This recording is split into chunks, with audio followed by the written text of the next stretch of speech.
आदरणीय दर्शक, नमस्कार। म पुण्य प्रसाद प्रसाई।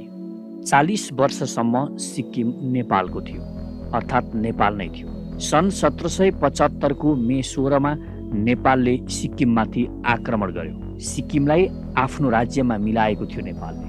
त्यति बेला सिक्किमका राजा पाल्देन तेन्जिङ नामग्याल शासन गरिरहेका थिए। नेपालसँगको लडाईँमा सिक्किम पराजित भएपछि सन् 1775 देखि 1815 सम्म सिक्किम नेपाल राज्यको अभिन्न अङ्ग भएर रहेको थियो। सन् 1815 मा भएको नेपाल र बेलायत बीचको युद्धमा नेपाल पराजित भयो र नेपाल र बेलायत बीच सुगौलीको सन्धि हुन पुग्यो। यही सुगौलीको सन्धि अनुसार सिक्किम एउटा अलग राज्यको रूपमा रहे पनि बेलायत अधीनस्थ रहेको थियो। तथापि ब्रिटिसले भारत छोड्ने बेलामा सिक्किमलाई एक स्वतन्त्र राज्यकै दर्जा दिएर छोडेको थियो। तर यो सिक्किमको स्वतन्त्र भारतलाई यो कुरा मन परेन र उसले जसरी पनि सिक्किमलाई भारतमा गाभ्नको लागि अनेक खेलहरू खेल्न थाल्यो। उसले त्यहाँको राजनीति यसरी गिजोलिदियो कि गिजोलिएको राजनीति को कसको हो, को किन केका लागि बोलिरहेको छ, यो कसैलाई पनि थाहा थिएन। राजा एकातिर थिए र जनताको नेतृत्व गरिरहेका थिए लेन्डुप दोर्जीले, जो भारतका एजेन्ट थिए, अर्थात् सिक्किमलाई भारतमा गाभ्नको लागि उनी काम गरिरहेका थिए। तथापि भारतले के कुरा उनलाई बताएको थिएन भने भारतमा सिक्किम गाभ्ने भन्ने कुनै पनि कुरा उनलाई बताएको थिएन। बरु उनलाई स्वतन्त्र सिक्किमको पहिलो राष्ट्रपति हुने, राजालाई हटाउने भनेर उनलाई आन्दोलन गर्न र त्यही किसिमले जनतालाई एकीकृत गर्न लगाइएको थियो। अर्थात् लेन्डुप दोर्जीलाई राष्ट्रपति हुने लोभ देखाएर त्यहाँका भारतका शासकहरूले सिक्किममा चलखेल गर्न लगाएका थिए। उनकी बुढी युरोपियन थिइन् र ती युरोपियन जासुस थिइन् भन्ने गरिन्छ र उनको प्रतिस्पर्धा उता राजाकी श्रीमती होपकुकसँग थियो। होपकुक रानी जो थिइन् उनी अमेरिकन थिइन्। भारतीयहरू भन्ने गर्थे होपकुक भनेको अमेरिकन जासुस हुन् र आफ्नो जासुसलाई रानी बनाएर त्यहाँ पठाएका हुन्, किनभने अमेरिका सिक्किममा आफ्नो सैनिक राख्न चाहन्थ्यो। ऊ त्यहाँबाट भारत र चाइनालाई त्यहाँबाट घेर्न चाहन्थ्यो भन्ने उनीहरूको मान्यता छ। तथापि होपकुकको एउटा सपना थियो। उनी अमेरिकन थिइन् र एक दिन त्यहाँको रानी भएर, स्वतन्त्र देशकी रानी भएर उनी संसारका राष्ट्र प्रमुखहरूसँग भेट गर्न सकुन्। उनको महत्त्वकांक्षा त्यो थियो भने यता युरोपियन युनियनकी जासुसलाई अर्कै किसिमको महत्त्वकांक्षा थियो। उनी राष्ट्रपतिकी श्रीमती फर्स्ट लेडी भएर उनी संसारभरि भारतका राष्ट्रपतिदेखि अमेरिकाका राष्ट्रपतिसम्म उनी भेट गर्न इच्छुक थिइन्। अर्थात् प्रथम लेडी भएर उनी सबैतिर पुग्न चाहन्थे। यी दुईटाको टक्कर पनि भारतले सिक्किमलाई गुलाम बनाउनुका मुख्य कारक हो भने मुख्य कारक त त्यहाँ पुरै राजनीति भारतले गिजोलेको थियो। भारतमा इन्दिरा गान्धीको एकदम तीव्र रूपमा आकांक्षा नै अब जसरी हुन्छ सिक्किमलाई भारतमा विलय गराउनु थियो। इन्दिरा गान्धीको महत्त्वकांक्षाको कारणले त्यहाँको राजनीति गिजोलिएर सिक्किमलाई भारतमा विलय गराउन सफल भए। सिक्किममा धेरैको शहादत पनि भएको छ। त्यहाँ आन्दोलनका क्रममा धेरैको ज्यान गएको छ र सैनिक पनि नभएका केवल गार्डहरू मात्र भएका राजालाई त्यहाँका जनताहरूले जुन राज संस्था हटाउनको लागि उनीहरूले आन्दोलन गरे र त्यसलाई भारतले सपोर्ट गर्यो, ठुलो देन रहेको छ। उनीहरूले के कुरा बुझेनन् भने हामी त राजतन्त्र हटाउनको लागि मात्र आन्दोलन गरिरहेका छौँ, यसरी देशै जान्छ भन्ने त उनीहरूले सोचेका पनि थिएन र देश नै जाँदैछ भनेर थाहा पाएका भए सायद त्यहाँ सम्झौता पनि हुन्थ्यो। जनताहरूले दलाल लेन्डुपेलाई सहयोग गर्दैन पनि थिए होला, तर जनताहरू भ्रममा थिए।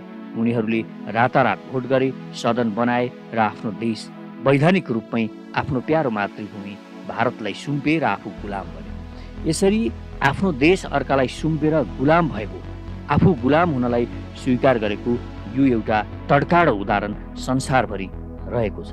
आज पनि त्यहाँका जनताहरू थकथक मान्ने गर्छन्। हाम्रा पुर्खाहरूले बडो नराम्रो गल्ती गरेछन् भनेर उनीहरू पछुताउने गर्छन्, तर पछुताए पनि उनीहरू फेरि आफ्नो देशलाई स्वतन्त्र बनाउने हैसियतमा छैनन् र उनीहरू कुनै दिन सम्भव भएमा कुनै दिन त उनीहरूले यो आन्दोलन फेरि पनि गर्लान् आफ्नो देशलाई स्वतन्त्र बनाउनको लागि। तर अहिलेको स्थितिमा यो सम्भावना देखिँदैन।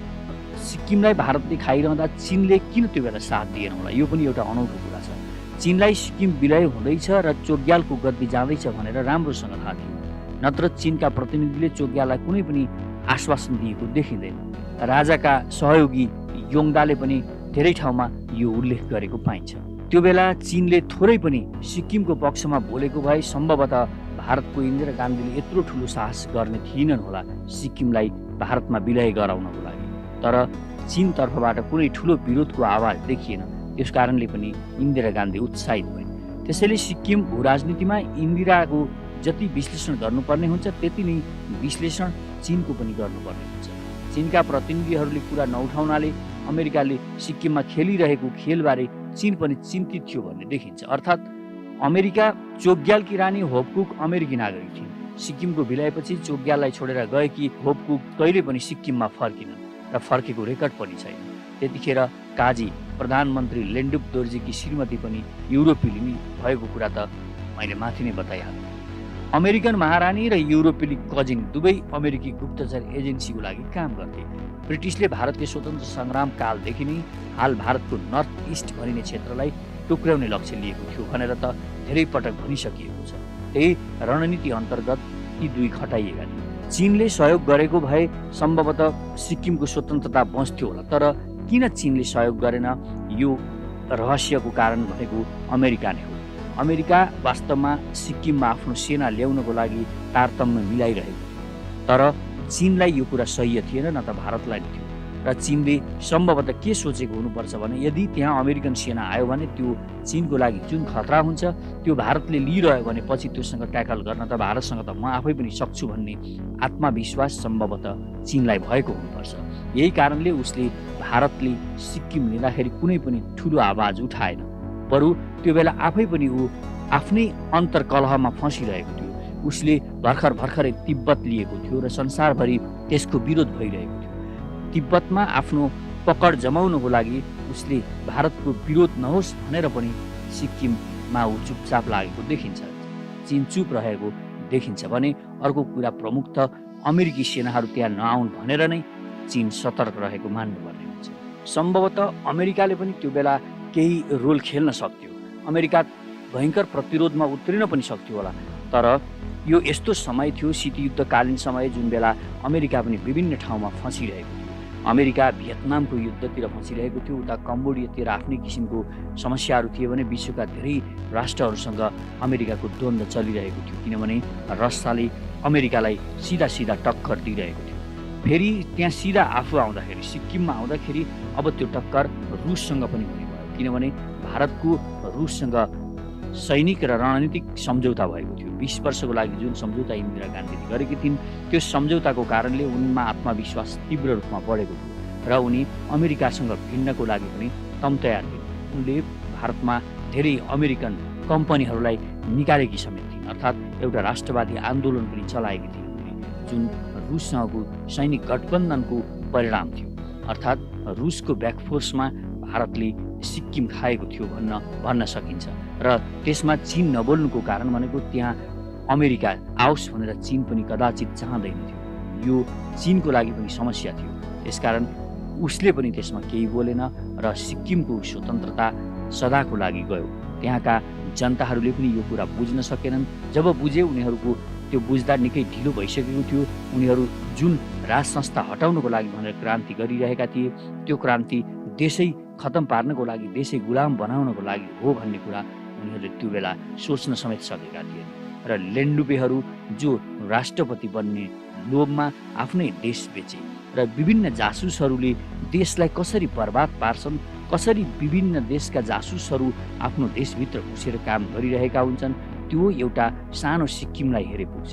त्यो सिक्किममा त त्यति धेरै युरोपियन जासुसहरू, भारतीय जासुसहरू, चीनका जासुस र संसारभरिका अमेरिकन जासुसहरू त्यहाँ खेलिरहेका थिए भने तपाईँ विचार गर्नुहोस्, नेपाललाई बर्बाद पार्नको लागि संसारका जासुसहरू कसरी काम गरिरहेका होला। यो विचारणीय कुरा छ। त्यसकारण यहाँका जासुसहरूलाई चिन्न जरुरी छ, नत्र जसरी सिक्किमको हालत भयो त्यस्तै हालत नेपालको हुन सक्छ। हामीले यो कुरामा नेपाली जनताहरूले बेलैमा ख्याल गर्नु जरुरी छ। यस्ता कुराहरूमा हामीले विचार गरेनौँ, हामी सचेत भएनौँ, हरेक नेपाली सचेत बनाउन बनेनन् भने भोलि हामी पनि कसैको गुलाम हुन कति बेर पनि लाग्दैन। त्यसकारण आफ्नो स्वतन्त्रता, आफ्नो प्यारो मातृभूमिको रक्षाको लागि हामी सदैव चनाखो भइरहनुपर्छ। हामीले सधैँ देश र देशवासीको राष्ट्र र राष्ट्रियताको लागि जनताहरूलाई सचेत गराइरहनु जरुरी छ र हामी राष्ट्रघातीहरूलाई चिनेर तिनीहरूलाई उदाङ्गो पार्नु पनि अति नै आवश्यक छ। तिनीहरूलाई हामीले जनताको अगाडि नङ्ग्याउन सकेनौँ भने भोलि तिनीहरूले नै हाम्रा विरुद्धमा फेरि खेलहरू सुरु गर्नेछन्। यो कुरा बुझ्न जरुरी छ। धन्यवाद। शक्तिशाली र समृद्ध नेपालको नवनिर्माणका लागि सचेत नेपाली महाअभियान। आदरणीय दिदीबहिनी तथा दाजुभाइहरू नमस्कार। म पुण्य प्रसाद प्रसाई। पेशाले म लेखक, प्रकाशक र उद्यमी। जे विशेषण भए पनि म तपाईहरू जस्तै यो देशलाई हृदयदेखि नै माया गर्ने एउटा देशभक्त नेपाली हुँ। नेपालको अस्तित्व खतरामा परेको यस घडीमा देशभक्तिको भावना नेपाली जनजनमा पुर्याउनु अति नै आवश्यक ठानेर हामीले म सचेत नेपाली नामक महाअभियान सुरु गरेका छौँ र यसको संयोजकमा साथीहरूले मलाई तोक्नु भएको छ। यस महाअभियानको उद्देश्य भ्रष्ट र देशद्रोही लेन्डुपेहरूलाई नाङ्गे झार बनाउने मात्र होइन, राष्ट्रिय गौरवका आयोजना छिटो पूरा गर्न यो सरकारलाई दबाब दिनु र नेपाली स्वार्थसँग सम्बन्धित कुनै पनि घटनालाई ठिक ढङ्गले प्रस्तुत गरेर जनतालाई सचेत र चनाखो हुन प्रेरित गर्नुका साथै विश्वका कुना कुनामा पुगेर संसारको समृद्धि देखेका जनताको यति त नेपालमा हामी पनि गर्न सक्छौँ, नेपाल भन्दा सुन्दर त मलाई संसारमा कहीँ लागेन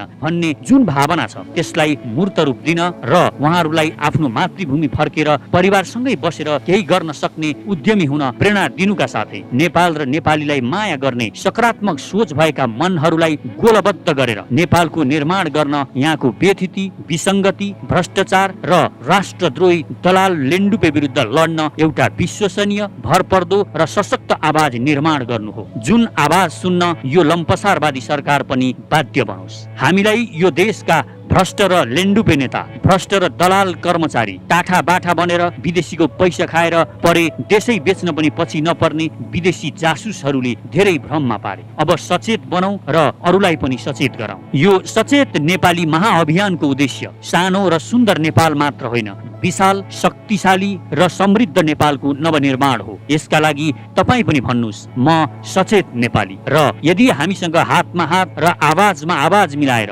यो देशको नवनिर्माणको यो महाअभियानमा सक्रिय बन्न चाहनुहुन्छ भने हामीसँग जोडिनुहोस्। यसका लागि कमेन्टमा म सचेत नेपाली लेखेर आफ्नो इमेल आइडी लेख्नुहोला। साथै हाम्रो ट्विटर ह्यान्डल म सचेत नेपालीलाई फलो गर्नुहुन र म सचेत नेपाली नामको फेसबुक पेज लाइक गर्नुहुन पनि हार्दिक अनुरोध गर्दछु। आउनुहोस् मिलेर नेपालको नवनिर्माण गरौँ। एकै स्वरमा भनौँ म सचेत नेपाली, मेरो देश म आफै बनाउँछु। म आफ्नो प्यारो मातृभूमि नेपाल र नेपाली जनताको सेवामा मन, वचन र कर्मले समर्पित रहनेछु। देश र जनतालाई कहिल्यै धोका दिने छैन र धोका दिने गद्दारहरूलाई म छोड्ने पनि छैन। धन्यवाद।